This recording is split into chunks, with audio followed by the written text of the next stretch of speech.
Assalamualaikum warahmatullahi wabarakatuh. Perkenalkan, saya Dwita Julia Putri dari kelompok 4 yang akan mempresentasikan identifikasi simplisia bagian-bagian tumbuhan. Sebelum saya mempresentasikan, perkenalkan anggota kelompok 4 yang bernama Dwita Julia Putri, saya sendiri. Yang kedua, Erika Cindiana Pramudia Putri. Yang ketiga, Elfrida Roseli. Yang keempat, Heru Setiawan. Di sini saya akan mempresentasikan identifikasi simplisia bagian-bagian tumbuhan. Tujuan: mahasiswa dapat mengamati dan mengidentifikasi fragmen yang terdapat pada simplisia tumbuhan. Dasar teori: simplisia adalah bahan alamiah yang dipergunakan sebagai obat yang belum mengalami pengolahan apapun juga, kecuali dinyatakan lain berupa bahan yang telah dikeringkan. Salah satu jenis bahan alami simplisia yaitu bahan nabati atau hewani. Simplisia nabati adalah simplisia yang berupa tanaman utuh, bagian tanaman atau eksudat tanaman. Yang dimaksud dengan eksudat tanaman adalah isi sel yang secara spontan keluar dari tanaman atau dengan cara tertentu dikeluarkan dari selnya, atau zat-zat nabati lainnya dengan cara tertentu dipisahkan dari tanaman.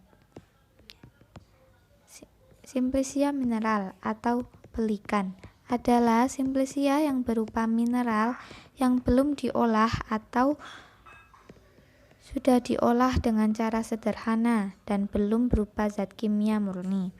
Misalnya serbuk seng, serbuk tembaga, belerang, dan kapur sirih. Bagian-bagian tanaman yang digunakan sebagai obat simplisia antara lain: yang pertama, kulit atau kortek. Kortek adalah kulit bagian terluar dari tanaman tingkat tinggi yang berkayu. Yang kedua, kayu atau lignum. Simplisia kayu merupakan pemanfaatan bagian dari batang atau cabang. Yang ketiga, daun atau folium.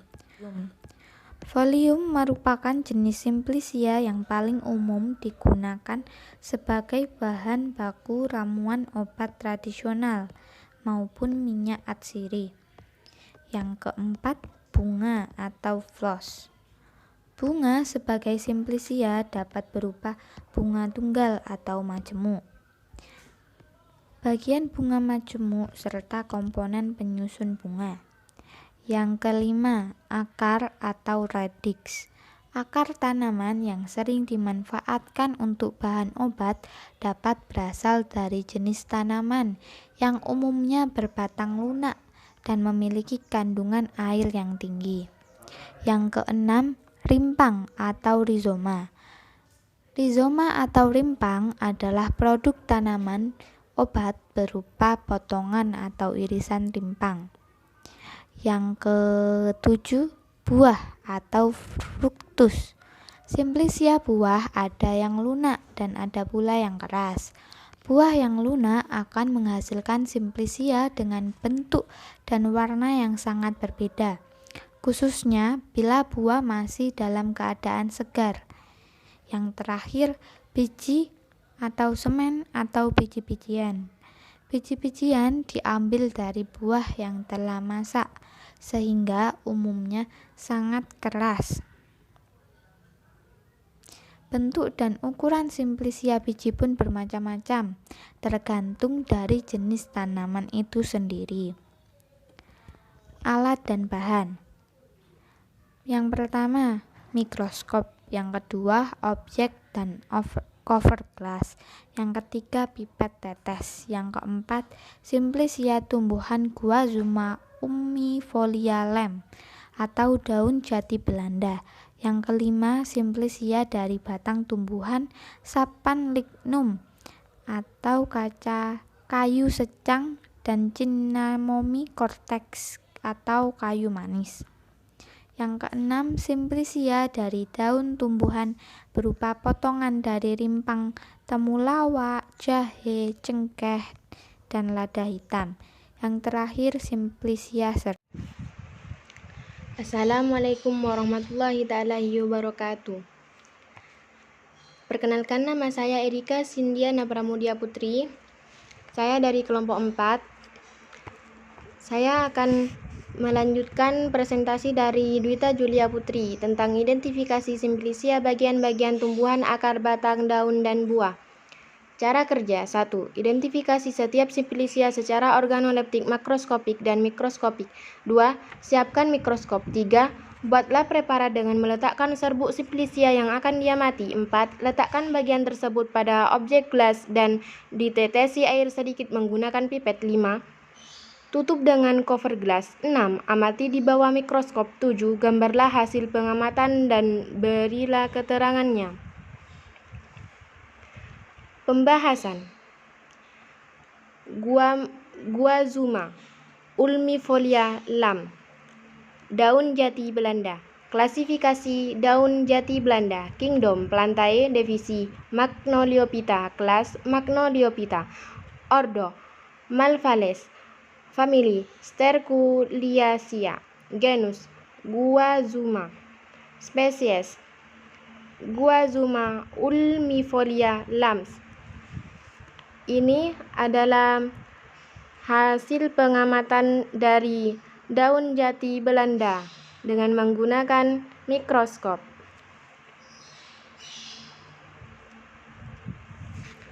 Organoleptis.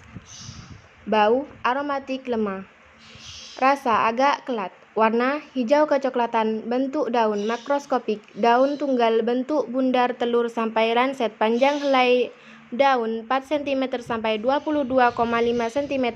Lebar 2 cm sampai 10 cm. Pangkal daun berbentuk jantung, kadang-kadang tidak setangkup. Ujung daun meruncing. Pinggir daun bergigi. Permukaan daun kasar, warna hijau kecoklatan sampai coklat muda. Tangkai daun panjang 5 mm sampai 25 mm. Mikroskopik. Epidermis.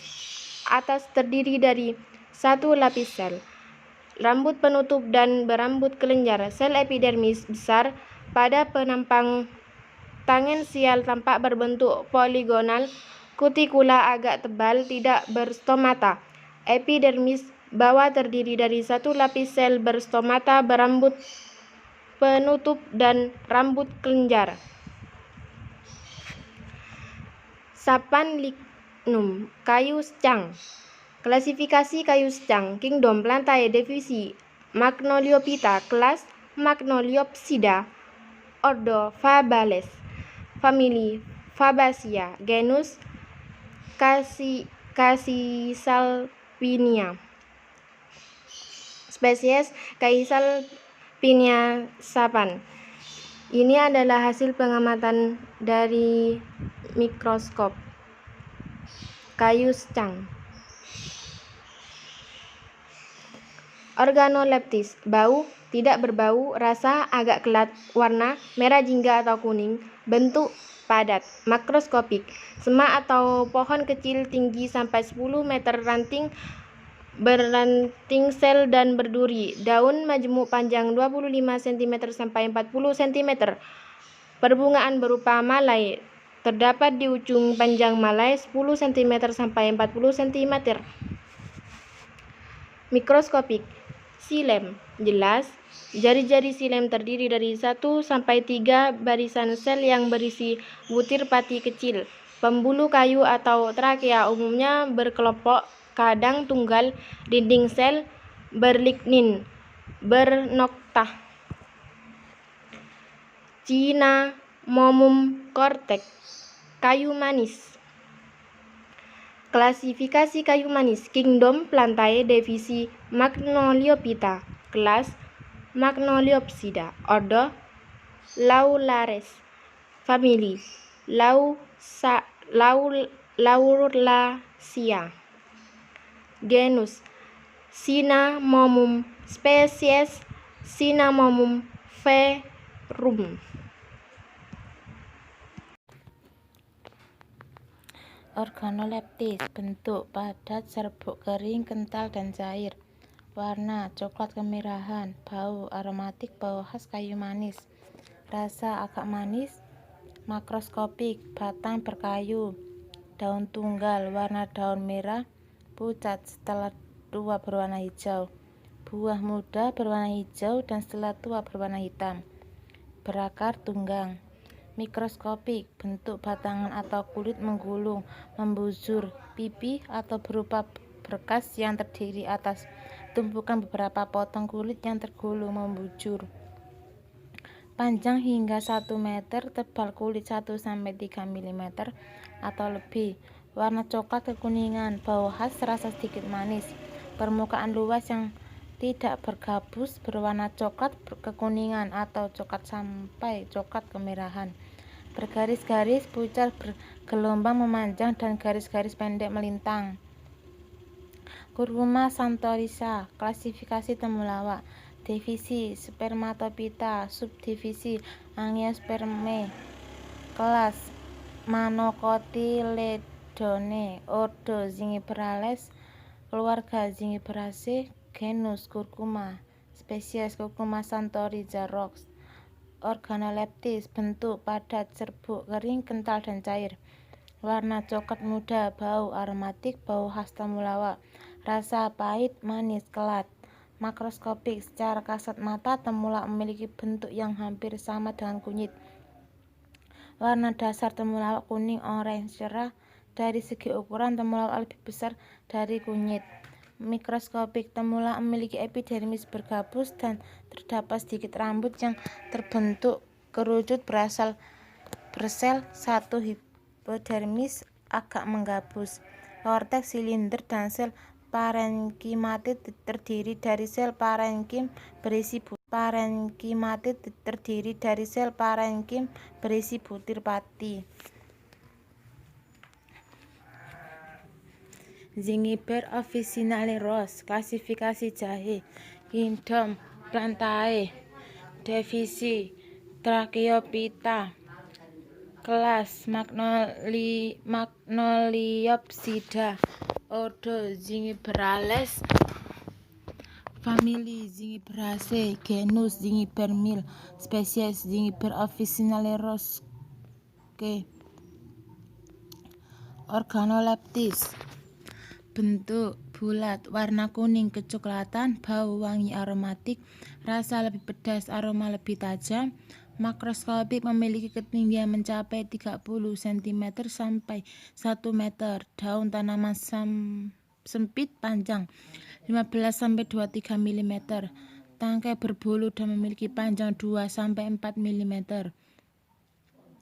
Mikroskopik, jaringan gabus, parenkim, korteks, dan sel berisi oleoresin berwarna kuning sampai kuning coklat. Serabut sklerenkim dengan salah satu dindingnya berombak, trakea dengan penebalan tangga, butir amilum bentuk khas yaitu serupa elip dengan tonjolan di salah satu ujungnya. Caryophyllus, klasifikasi cengkeh. Kingdom Plantae, divisi Spermatophyta, kelas Dicotyledone, ordo Myrtales, famili Myrtaceae, genus Andrographis, spesies Eugenia aromatik. Lada hitam, klasifikasi lada hitam. Kingdom Plantae, divisi Magnoliophyta, kelas Magnoliophyta, ordo Piperales, famili Piperaceae, genus Piper, spesies Piper nigrum.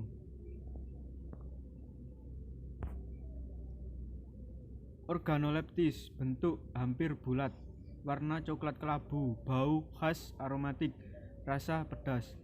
Makroskopik, tinggi 5-15 meter. Daun tunggal, berseling atau bertebar. Permukaan daun bagian atas berkilau hijau tua hingga coklat muda. Bertangkai bulat, panjang 7,5-8 cm. Pada bagian pangkal berbentuk bulat, tumpul atau berbentuk baji. Mikroskopik, parisperm, dengan butir pati, parenkim dengan minyak ajiri, sel batu dari hipodermis dan sel batu dari endokap. Sambiloto Andrographis paniculata. Klasifikasi Sambiloto. Kingdom Plantae. Divisi Tracheophyta. Kelas Magnoliosida. Ordo Mammales. Famili Acanthaceae. Genus Andrographis. Spesies Andrographis paniculata. Organoleptis. Bentuk serbuk kering, warna hijau kecoklatan, bau tidak berbau, rasa sangat pahit, makroskopik, batang tak berambut, tebal 2 mm, daun bersilang berhadapan umumnya terlepas dari batang, panjang daun 2 cm sampai 7 cm, lebar 1 cm sampai 3 cm, rambut tipis tidak berambut, pangkal daun runcing, ujung daun meruncing, tangkai daun pendek, mikroskopik, daun epidermis atau terdiri dari sel berbentuk segi empat. Kutikula tipis, batang epidermis terdiri satu lapis yang terentang tangensial, dinding samping lurus, kutikula agak tebal. Pada epidermis terdapat rambut kelenjar seperti terdapat pada epidermis daun. Sekian dari kami. Wassalamualaikum warahmatullahi wabarakatuh.